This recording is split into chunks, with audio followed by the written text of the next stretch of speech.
The car screeched to a halt, blocked by a wall of roaring fire.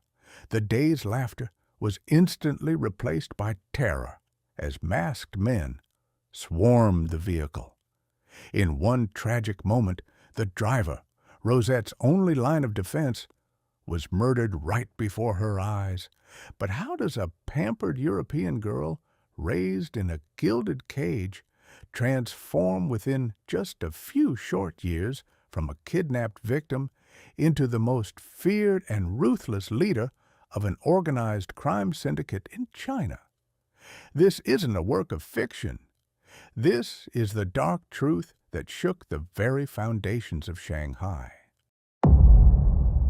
Turn off the lights and step carefully into the world of shadows, mysteries, and forgotten legends. But before the story begins, subscribe, leave a like, and join the Whitebeard Stories journey. Now, let the story begin. The year was 1928, and the city of Ningbo, China, was a bustling, complex web of international trade and deep-seated social tension. In this environment lived Rosette, a young European woman of ethereal beauty and refined upbringing. Her father, a high-ranking European bank manager, had brought his family to this foreign land, surrounding his daughter with every luxury and protection. To the outside world, Rosette was the epitome of grace, shielded from the harsh realities of the Chinese social divide. However, the reality of 1920s China was far from the comfort of the banking district.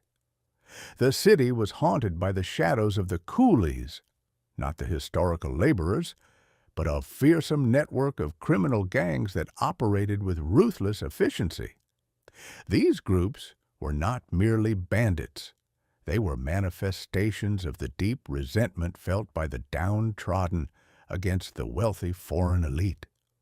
Parents lived in constant terror that their children would vanish into thin air. For Rosette, life was a carefully choreographed routine of security details, chauffeured cars, and locked doors. She lived in a golden cage, hearing heart-wrenching stories of kidnappings that left the local and expat communities in a state of perpetual anxiety.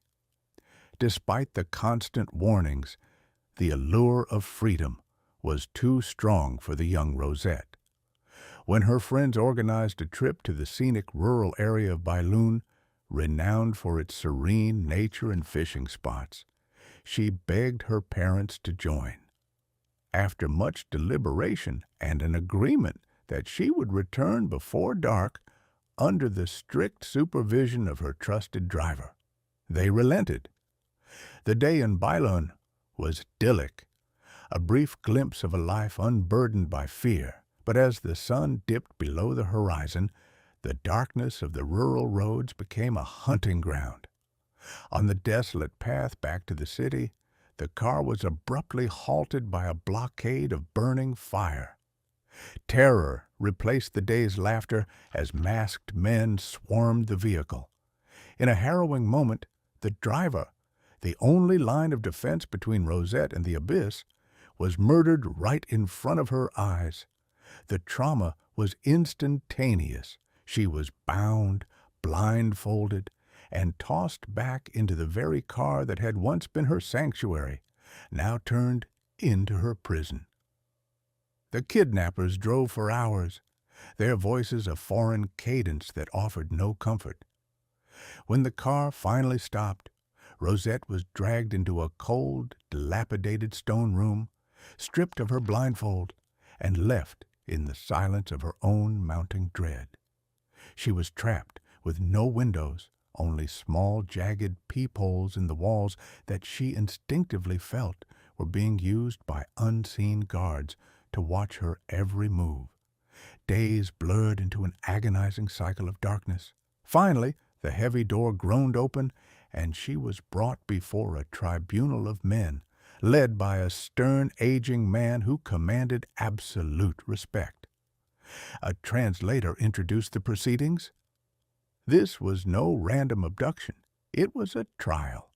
They accused her, or rather the class she represented, of ignoring the suffering of the poor. The verdict was swift and brutal: burial alive. As the horror of this sentence sank in, the leader returned to her cell, offering her a desperate bargain: join their ranks as a lure for their targets, or face the grave. Faced with the primal fear of death, Rosette chose the former. The transition was slow but profound. Initially, Rosette was a reluctant pawn, forced to frequent clubs and social gatherings to identify and lure wealthy targets. But as she spent time with the gang members, she began to understand their motives. She learned of their lost children, their murdered fathers, and the systemic exploitation that had pushed them into the criminal life. The victimhood she saw resonated with her own sense of betrayal. Slowly, her heart hardened and her loyalty shifted. She began to excel in her role, not just as a lure, but as a strategist. She started choosing her own targets, developing an uncanny ability to identify those who truly deserved the gang's justice. The transformation was complete. The innocent girl from the bank manager's home had died, and in her place stood a cold, calculated leader who believed firmly in the cause of the organization. By 1934, she was the mastermind of her own branch, orchestrating operations and even presiding over the trials she had once feared. Just as she reached the zenith of her power, fate intervened in the form of Robert. Found intoxicated and stumbling, Rosette was rescued by him, an act of kindness that triggered a long-buried spark of humanity. They began a secret affair, and for a while she lived two lives: the ruthless gang leader and the woman falling in love with a man she was meant to target. The conflict reached a breaking point when Robert was kidnapped by the gang. Faced with the choice between her loyalty to the organization and the life of the man she loved, Rosette chose love. She infiltrated the execution site, turned her weapon on her own men, and facilitated Robert's escape. They fled China, leaving behind a trail of betrayal that left the gang in shock. Back in England, the safety they sought proved elusive. The paranoia of being hunted weighed heavily on Rosette. Realizing that the gang's reach was vast and that her own child's future was in jeopardy, she made the ultimate decision to purge her past. She contacted the authorities, providing a full, detailed confession. Her testimony was the key to dismantling the gang. She ended her life as a survivor, haunted by the past but finally free, having traded her dark power for the safety of a future. Every story leaves a mark, but some marks never fade.